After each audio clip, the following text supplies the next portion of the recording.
E aí, pessoal, tudo bem? Eu sou o Algorito e sejam muito bem-vindos a mais um Compilando o Futuro, um oferecimento da MS Tech. Hoje a gente vai mergulhar fundo, mas muito fundo mesmo, na engenharia de um dos sistemas mais absurdos do planeta, o Amazon S3. Para quem desenvolve, projeta sistemas ou, sei lá, só tem aquela curiosidade de saber como a internet realmente funciona por baixo dos panos, se prepara, porque o que vem por aí é de explodir a cabeça. Para a gente começar a ter uma ideia da escala do que estamos falando, se liga nesse número aqui. 500 trilhões. Não é a dívida de um país nem nada do tipo. É a quantidade de objetos que o S3 está gerenciando nesse exato momento. A gente está falando de centenas de exabytes de dados. E o pico de tráfego? Centenas de milhões de pedidos por segundo. É uma escala que, sinceramente, a nossa cabeça nem consegue processar direito. E se o número é difícil de imaginar, essa citação aqui do Milan, VP da AWS, ajuda a colocar as coisas em perspectiva. Pensa nisso, empilhar todos os discos rígidos que o S3 usa. A pilha seria tão alta que iria até a Estação Espacial Internacional e voltaria. É isso que sustenta a tal da nuvem, que parece tão etérea, né? Na real, é uma infraestrutura física monumental que faz tudo rodar, desde a série favorita no streaming até as aplicações mais críticas das maiores empresas do mundo. Tá, mas a pergunta de $1 milhão é como eles conseguem fazer isso funcionar? Para desvendar esse mistério, a nossa jornada aqui vai passar por 5 pontos-chave. Primeiro, vamos entender por que o S3 é basicamente o backbone invisível da internet. Depois, a gente vai decifrar a magia matemática por trás daquela durabilidade famosa dos 11 noves. A gente vai explorar também a mudança gigantesca para a consistência forte, a filosofia maluca de reconstruir o avião em pleno voo e, por fim, vamos dar uma olhada no que vem por aí, o futuro ativo dos dados na era da inteligência artificial. Vamos nessa? Então, primeiro ponto. É crucial parar de pensar no S3 só como um lugar para guardar arquivos. Pensa nele como a fundação, o alicerce invisível de quase tudo que a gente usa na internet hoje. Netflix, Airbnb e, nossa, uma lista infinita de empresas que definem o nosso dia a dia, todas elas rodam em cima do S3. A base de tudo isso? Milhões de servidores, dezenas de milhões de discos rígidos, tudo trabalhando junto para que o nosso mundo digital funcione sem a gente nem perceber. E a promessa central do S3, bom, ela é quase absurda. Durabilidade de 11 noves.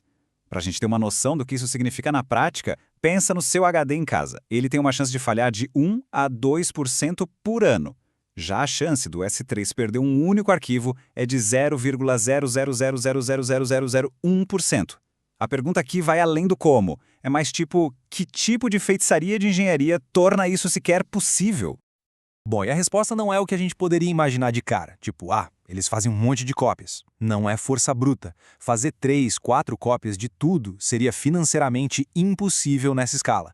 A solução é muito mais elegante. É matemática pura. É uma forma bem mais inteligente e eficiente de garantir que os dados nunca, jamais vão sumir.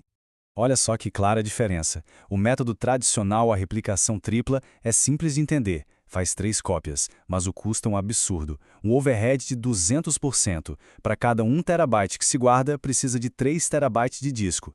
Já o S3 usa uma técnica chamada Erasure Coding. Com ela, esse custo extra cai para uns 80% e o mais incrível, a resiliência, a segurança dos dados, na verdade, aumenta. É a matemática vencendo a força bruta, de lavada. Economiza espaço e torna tudo mais seguro. Beleza, então como funciona essa mágica do Erasure Coding na prática no S3? É assim, ó. O arquivo é quebrado em 5 pedacinhos que a gente chama de shards de dados. A partir desses 5 pedaços, o sistema faz um cálculo matemático e gera outros 4 pedaços, que são os shards de paridade. Agora a gente tem 9 pedaços no total. E o que eles fazem? Espalham esses 9 pedaços em 3 data centers completamente diferentes. E aqui que a coisa fica genial. O sistema pode perder quaisquer 4 desses 9 pedaços, e mesmo assim ele consegue reconstruir o arquivo original, perfeitamente, sem perder um único bit. Isso significa que ele sobrevive à queda de um data center inteiro. E ainda tem uma margem de segurança para a falha de mais um disco. É resiliência em um nível extremo. Ok, a gente já entendeu que os dados estão seguros pra caramba, mas isso não é tudo. De que adianta guardar um arquivo se, quando se vai ler ele, pode pegar uma versão antiga? É preciso garantir que no momento que se escreve um dado novo, qualquer leitura de qualquer lugar do mundo vai enxergar exatamente essa nova versão, imediatamente. Esse desafio no mundo de sistemas distribuídos tem um nome: consistência forte.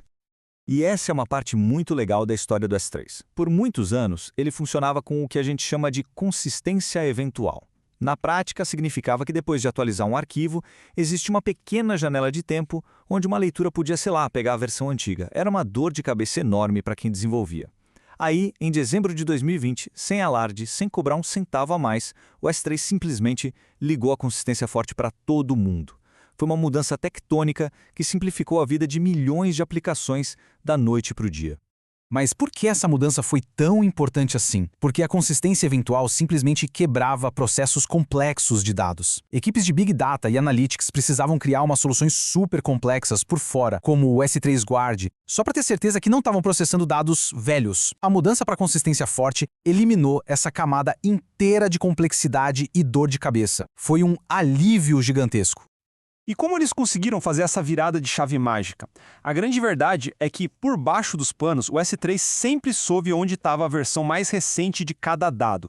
O seu sistema de índice interno já era fortemente consistente. A mudança, na verdade, foi na ordem das operações. Antes, ele primeiro salvava o arquivo e depois atualizava o índice que apontava para ele. Agora, ele primeiro garante que o índice está atualizado, apontando para o lugar certo, e só depois ele confirma que a escrita foi um sucesso. É uma mudança sutil na lógica, mas com impacto gigantesco para quem usa o serviço. E tudo isso nos leva para a filosofia central que guia a engenharia do S3. Ele não é um sistema estático, uma caixa preta que foi construída e deixada lá. Pelo contrário, é um organismo vivo que está em constante evolução, mesmo operando numa escala planetária e sem nunca, jamais poder parar. Esse cronograma aqui conta exatamente essa história. Uma história de um serviço que nunca, jamais parou de evoluir. Começou lá em 2006, relativamente simples, depois adicionou camadas de segurança, como criptografia, depois inteligência com a capacidade de fazer consultas direto nos objetos com S3 Select e, mais recentemente, se adaptando completamente para a era da IA. O S3 não é um produto pronto, é um projeto que está sendo reinventado o tempo todo. E por trás daquela API que parece tão simples de usar, a complexidade interna explodiu. O sistema original, que tinha uns 6 microserviços, hoje se fragmentou em mais de 300. Os próprios engenheiros da Amazon usam essa metáfora que eu acho perfeita para descrever o processo. É como reconstruir o avião durante o voo. É preciso trocar as turbinas, reforçar as asas, tudo isso com milhões de passageiros a bordo e sem nunca poder pousar. O que nos traz para o capítulo mais recente dessa saga. Com a explosão da inteligência artificial, o S3 está passando pela sua maior transformação até hoje. Ele está deixando de ser só um repositório passivo, um lugar para se jogar um saco de bits, como eles diziam, para se tornar uma plataforma de dados ativa, inteligente. E as duas grandes novidades recentes refletem exatamente essa mudança de mentalidade. Com o S3 Tables, o S3 agora entende e gerencia formatos de tabela complexos, como o Apache Iceberg, de forma automática. Isso tira um trabalho manual enorme das costas das equipes de Analytics. E com o S3 Vectors, ele vira uma ferramenta super poderosa para a IA generativa, permitindo fazer buscas de similaridade direto no armazenamento com baixa latência. Nos dois casos, a filosofia é a mesma. Deixe o S3 fazer o trabalho pesado para que os times de desenvolvimento possam focar no que realmente importa, que é inovar. Toda essa jornada do S3, de um simples serviço para guardar arquivos até se tornar essa fundação de dados ativa e inteligente, nos deixa com uma pergunta no ar. Se o pilar mais fundamental da computação, que é o armazenamento, foi reinventado de uma forma tão profunda, qual será a próxima peça desse quebra-cabeça? O próximo pilar a passar por uma transformação tão radical assim?